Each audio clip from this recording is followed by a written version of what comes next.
जीवन में एक बार ऐसा दौर आया जब मैं बैंकरप्ट हो गया, दिवालिया हो गया। मेरी बनाई हुई कंपनी घाटे में चली गई, करोड़ों का कर्जा चढ़ गया, मेरा व्यक्तिगत बैंक बैलेंस जीरो यानी शून्य हो गया।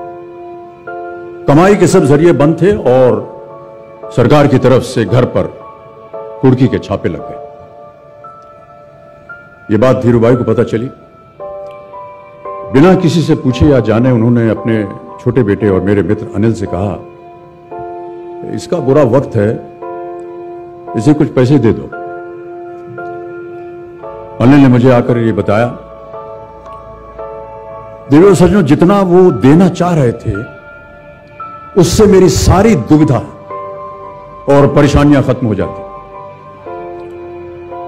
उनकी उदारता पर मैं भावुक हुआ, लेकिन मुझे लगा कि मैं उनकी उदारता को स्वीकार न कर पाऊंगा। ईश्वर की कृपा रही और कुछ संकट के दिनों के बाद समा बदला, काम मिलना शुरू हुआ और धीरे धीरे मैं अपने सारे कर्जे उतार पाया। एक शाम धीरूभाई के निवास स्थान से इवेंट पर एक दावत के अवसर पर मुझे भी आमंत्रित किया गया। तो ऊपर लॉन में एक तरफ धीरूभाई एक बड़े से मेज पर अपने कुछ मित्रों, बड़े फाइनेंशियल और कॉर्पोरेट वर्ल्ड के दुनिया के दिग्गजों के साथ बैठे हुए बात कर रहे थे। मुझ पर नजर पड़ी तो मुझे बुलाया और कहा, यहां मेरे साथ बैठो। मुझे बड़ा अजीब लगा, मैंने क्षमा मांगी और कहा, मैं उधर अपने मित्रों के साथ बैठा हूं, वहीं ठीक हूं। उन्होंने जिद की और बैठा लिया मुझे। फिर अपनी उस दिग्गजों की महफिल में उन्होंने कहा,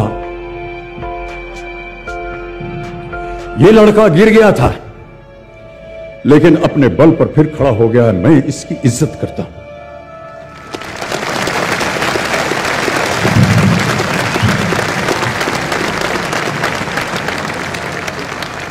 उनका ये व्यवहार और उनके वो शब्द मेरे लिए उस धनराशि से हजारों गुना ज्यादा मूल्यवान थे, जितना कि वे मुझे मेरी संकट से बाहर आने के लिए देने के लिए तैयार थे। कर्मयोगी थे वो, कहते थे ईश्वर ने हमें दो मार्ग दिए हैं उन तक पहुंचने के लिए, एक भक्ति और ध्यान का और दूसरा कर्म और ज्ञान का। मैं दूसरे मार्ग पर चलने वाला इंसान हूं, कर्म को धर्म मानता हूं और ज्ञान को ही ईश्वर।